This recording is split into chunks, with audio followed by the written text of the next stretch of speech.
이 개념이 궁금했다. 제8회 죄인 4. 성경은 왜 모든 사람을 죄인이라고 하나요? 죄인은 창조 때 하나님께서 사람에게 주신 인격과 권세와 자유를 모두 상실한 불쌍한 존재, 초라한 존재, 가엾은 존재, 안타까운 존재라고 말씀드렸습니다. 이 말씀을 다른 식으로 표현하면 죄인은 내용적으로는 하나님에 대해서 아무것도 모르는 존재이고 상태적으로는 완전히 죄에게 사로잡힌 존재라고 표현할 수 있습니다. 하나님을 부인하고 하나님을 떠남으로써 죄인이 되었고, 죄인이 되었다는 것은 하나님께서 주신 모든 것을 상실한 것이기에 죄인은 하나님에 관한 내용을 아무것도 모르는 존재가 되는 것입니다. 또 죄인이 되기 이전에는 자유인이었으나 죄인이 된 이후에는 완전히 죄에게 사로잡혀 죄의 종이 되어 죄의 원리로만 생각하고 판단하고 결정하고 행동하는 존재가 되는 것입니다. 바로 이 지점에서 하나님의 사역을 이해할 수 있는 틀이 완성되는 것입니다. 구약의 대부분은 하나님께서 사람에게 하나님이라는 존재를 가르치기 위해 수고하시고 애쓰시는 내용으로 이루어져 있습니다. 이런 내용이 나오는 이유가 무엇이겠습니까? 사람이 내용적으로 하나님에 대해 아무것도 모르는 죄인이 되었기 때문입니다. 하나님께서는 그 죄인에게 하나님을 드러내고 하나님을 가르치는 사역을 행하시는 것입니다. 그 사역을 계시 사역이라고 합니다. 그런데 구약 내내 하나님께서는 하나님을 드러내고 하나님을 가르치시면서 사람을 하나님을 아는 존재로 회복시키려고 수고하시고 애쓰셨지만 사람은 끝내 회복되지 않았습니다. 왜냐하면 죄가 사람을 너무나도 강하게 결박하고 있기 때문입니다. 죄가 사람을 절대로 놓아주지 않기 때문입니다. 그래서 신약의 내용이 나오는 것입니다. 신약에서 예수님께서 오셔서 십자가 사역을 통해 죄를 물리치시고 사람을 죄로부터 해방시켜 주시는 것입니다. 예수님의 이 사역을 구속 사역이라고 합니다. 그러니까 구원은 계시 사역과 구속 사역의 두 축으로 이루어져 있는 것입니다. 이것을 이해하신 상태에서 성경을 읽으시면 성경이 훨씬 더 쉬워지고 성경이 훨씬 더 재미있어지고 성경이 훨씬 더 이해가 잘 가게 됩니다. 그런데 사람이 하나님을 부인하고 하나님을 떠나 죄인이 되었다는 사실에 대해 세 가지 문제를 반드시 살펴볼 필요가 있습니다. 첫 번째 문제는 사람이 죄인이 된 것이 전지전능하신 하나님의 실패가 아니냐는 지적이 있는데 그 지적에 대해 어떻게 대답을 해야 하느냐는 것입니다. 결론부터 말씀드리자면 하나님의 실패가 절대로 아닙니다. 만약 하나님께서 사람으로부터 하나님을 위한 어떤 유익과 이익을 기대하고 추구하셨다면 분명히 하나님의 실패가 될 수 있습니다. 즉 하나님께서 사람으로부터 영광과 존귀와 찬양받기를 기대하고 원하셨는데 사람이 그것을 부인하고 하나님을 떠나 죄인이 된 것이라면 분명히 하나님의 실패가 될 수 있습니다. 그러나 하나님은 창조 때부터 결코 사람으로부터 아무것도 원하지 않으셨고 아무것도 구하지 않으셨습니다. 오로지 창조의 궁극적 목적이었던 사람의 행복만을 원하셨습니다. 그래서 사람에게 자유도 주셨던 것입니다. 그런데 그 자유를 사람이 미련한 방식으로 사용함으로써 사람이 죄인이 되었던 것입니다. 여쭈어 보겠습니다. 이것이 하나님의 실패이겠습니까? 사람의 실패이겠습니까? 사람의 실패입니다. 하나님은 실패하시지 않았습니다. 또 하나님의 실패가 아니라 사람의 실패이기에 사람이 죄인 된 것에 대한 책임은 전적으로 사람에게 있습니다. 하나님께는 아무런 책임도 없는 것입니다. 대학 가서 미팅할래, 공장 가서 미싱할래라는 그 푼을 기억하시면 훨씬 더 쉽게 이해하실 수 있습니다. 열심히 공부한 학생이 대학에 들어갔습니다. 이것이 담임 선생님의 성공입니까? 그 학생의 성공입니까? 그 학생의 성공입니다. 또 열심히 공부하지 않은 학생이 대학에 들어가지 못하고 결국은 공장에 가서 일하게 되었습니다. 이것이 담임 선생님의 실패입니까? 그 학생의 실패입니까? 그 학생의 실패입니다. 그 학생이 대학에 가지 못한 것이 담임 선생님의 책임입니까? 그 학생의 책임입니까? 그 학생의 책임입니다. 이와 마찬가지로 사람이 죄인이 된 것은 하나님께서 주신 자유를 미련하게 사용한 사람의 실패이고 사람에게 책임이 있는 것입니다. 하나님의 실패가 아니고 하나님께는 아무 책임도 없습니다. 그런데 아무 책임도 없는 하나님께서 죄인된 사람을 죄로부터 해방시켜 주시기 위해 그렇게도 수고하셨고 애쓰셨고 결국 하나님의 목숨까지 버리셨던 것입니다. 그래서 하나님을 사랑과 은혜의 하나님이라고 하는 것입니다. 사람이 죄인이 되었다는 사실에 대해 반드시 살펴볼 두 번째 문제는 선악을 알게 하는 나무의 열매를 먹고 죄인이 된 당사자는 정작 아담과 하와뿐인데 성경은 왜 모든 사람이 죄인이 되었다고 규정하느냐는 것입니다. 저와 여러분은 선악을 알게 하는 나무를 본 적도 없습니다. 그 열매를 먹은 적은 더더욱 없습니다. 그런데 저와 여러분이 모두 죄인이었다고 성경은 말하고 있습니다. 이것을 어떻게 설명할 수 있느냐는 것입니다.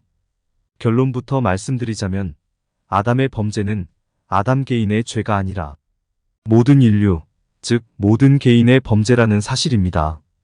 아담의 죄가 모든 개인의 죄가 되는 이유는 죄인이 된 아담의 본성이 모든 인류가 가지고 있는 본성과 동일하기 때문입니다. 바꾸어 말하면 세상 모든 사람이 아담의 상황이었을 때 선악을 알게 하는 나무의 열매를 먹지 않을 사람은 단 한 사람도 없었다는 의미입니다. 하나님은 아담 이외의 다른 기질, 다른 성향을 가진 또 다른 사람을 지으신 적이 없습니다. 아담은 개인이면서 동시에 인류라는 모든 사람의 원형이 되는 인물입니다. 이 원형이 죄인이 되었기에 인류도 죄인이 되는 것입니다.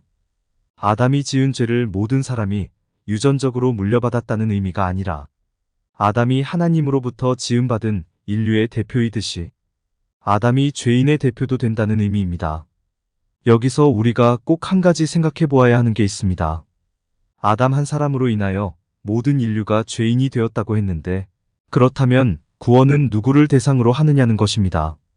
당연히 모든 인류가 구원의 대상이라는 논리가 성립될 수밖에 없는 것입니다. 그렇습니다. 모든 사람이 구원의 대상이고 따라서 예수 그리스도의 십자가 사역은 온 인류, 모든 사람에게 효력을 미치는 사역입니다. 그래서 사도 바울이 로마서 5장 18절에서 그런즉 한 범죄로 많은 사람이 정죄에 이른 것 같이 한 이로운 행위로 말미암아 많은 사람이 이롭다 하심을 받아 생명에 이르렀느니라라는 증언을 남기셨던 것입니다. 사람이 죄인이 되었다는 사실에 대해 반드시 살펴볼 세 번째 문제는 죄인에 대한 하나님의 생각입니다. 사람이 선악을 알게 하는 나무의 열매를 먹고 죄인이 된 것은 결과적으로 하나님을 부인하고 하나님을 거부한 것이었습니다. 이것에 대해 하나님은 어떻게 생각하시느냐는 것입니다. 여러분 같으면 어떻게 하시겠습니까?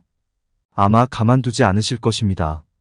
그러나 하나님은 사람을 꾸짖지도 않으시고 나무라지도 않으시고 미워하지도 않으셨습니다. 또 진노도 하지 않으시고 저주도 하지 않으시고 징계도 하지 않으셨습니다.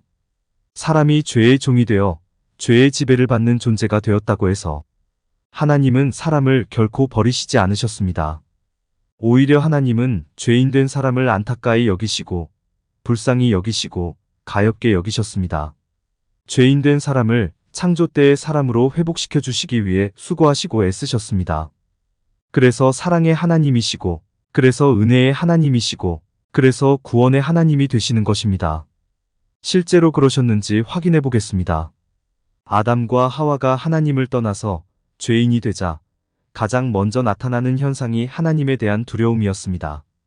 하나님은 선악을 알게 하는 나무의 열매를 먹은 아담과 하와에게 아직 아무 조치도 취하지 않으셨습니다. 그냥 사람 스스로 하나님에 대해 저절로 두려운 마음을 갖게 된 것입니다. 아담과 하와를 인격자로, 자유자로, 권세자로 지어주신 하나님입니다. 그런데 사람이 죄인이 되면서 사람에게 인격을 주시고 자유를 주시고 권세를 주신 하나님을 저절로 두려운 존재로 인식하게 되고 저절로 숨게 됩니다. 사람에게 죄의 현상이 나타나기 시작하는 것입니다. 죄의 현상 하나만 더 보겠습니다. 아담이 죄인이 되자 하나님을 두려워하게 되고 또 모든 책임을 남의 탓으로 돌리는 책임 회피가 일어났습니다. 하나님께서 하와를 아담에게 지어주셨을 때 아담의 반응은 내 뼈 중에 뼈여 살 중에 살이라라는 반응이었습니다. 그러나 죄인이 되자 하나님이 주셔서 나와 함께 있게 하신 여자 그가 그 나무 열매를 내게 주므로 내가 먹었나이다라고 말했습니다. 여자에게 책임을 떠넘기고 궁극적으로는 그 책임을 하나님께로 돌리는 아담을 발견할 수 있습니다. 아담은 모든 사태의 근본 원인이었던 뱀에 대해서는, 즉 죄에 대해서는, 사단에 대해서는 한마디도 언급하지 않았습니다. 이미 죄의 포로가 되었고 죄의 조종을 받고 있기에 죄가 문제의 원인이었다는 것을 전혀 인식하지 못합니다. 자신이 죄인 되었다는 것을 전혀 알아차리지 못합니다. 이제 사람은 철저하게 죄의 지배와 죄의 조종을 받으며 오로지 자신의 유익과 이익과 권리와 행복만을 추구하는 가운데 사람이 겪는 모든 문제의 원인을 남의 탓으로 돌리는 존재가 되었습니다. 심지어 하나님 탓으로 돌리는 비겁한 존재가 되었습니다. 사람의 불행이 시작된 것입니다. 그러나 하나님은 이런 사람을 외면하지 않으셨습니다. 하나님이 사람을 외면하면 사람이 도저히 살아갈 수가 없기 때문입니다. 그래서 하나님은 하나님을 부인하고 하나님을 떠나간 사람을 오히려 다시 찾아주시고 가죽옷을 지어 입혀주셨습니다. 그래서 사랑과 은혜의 하나님이 되시는 것입니다. 마지막으로 한 말씀만 더 드리고 죄의 개념을 살펴보는 시간을 마무리 짓도록 하겠습니다. 구원은 하나님을 모르는 사람에게 하나님을 가르치는 계시 사역과 죄에게 사로잡힌 사람을 죄로부터 해방시키는 구속 사역의 두 축으로 이루어져 있다고 말씀드렸습니다. 한번 여쭈어 보겠습니다. 하나님의 계시 사역과 하나님의 구속 사역은 완성된 사역일까요? 아직 미완성인 사역일까요? 완성된 사역입니다. 계시 사역이 완성되었다는 증거가 우리에게 성경이 있다는 것이고 구속 사역이 완성되었다는 증거가 2000년 전 예수님께서 죽으시고 죽으신 지 사흘 만에 부활하셨다는 것입니다. 그렇습니다. 계시도 완성이 되었고 구속도 완성이 되었습니다. 이렇게 말씀을 드리면 반론을 제기하실 분들이 많이 계실 것입니다. 교회를 보면, 목사를 보면, 성도를 보면 그런 생각이 전혀 들지 않는데 이것을 어떻게 설명할 수 있느냐는 것입니다. 그 설명은 아주 간단합니다. 계시도 완성되었고 구속도 완성되었는데 구속받은 성도가 계시를 제대로 모르기 때문입니다. 즉 성도가 하나님의 계시가 충만한 성경을 읽고 성경을 배워서 하나님의 심정과 마음, 하나님의 성품과 속성, 하나님의 가치와 원리에 정통한 존재가 되어야 하는데 성경을 읽지 않고 성경을 배우지 않으니 여전히 하나님에 대해 모르는 것과 마찬가지인 상태에 머물러 있는 것입니다. 이것이 오늘날 대한민국 기독교의 가장 슬픈 현실이라고 할 수 있습니다. 지금부터라도 성경을 많이 읽고 성경을 바르게 배워서 하나님께서 성도들에게 원하시는 삶, 즉 빛과 소금의 삶을 살아가시는데 조금도 부족함이 없기를 기원합니다. 감사합니다. 끝으로 공감이 되었다면 구독과 좋아요, 알림 설정 부탁드립니다. 하나님의 말씀을 바르게 전하는데 큰 도움이 될 것입니다. 평등하고 공정하며 정의롭고 행복한 세상을 이루는데 큰 도움이 될 것입니다.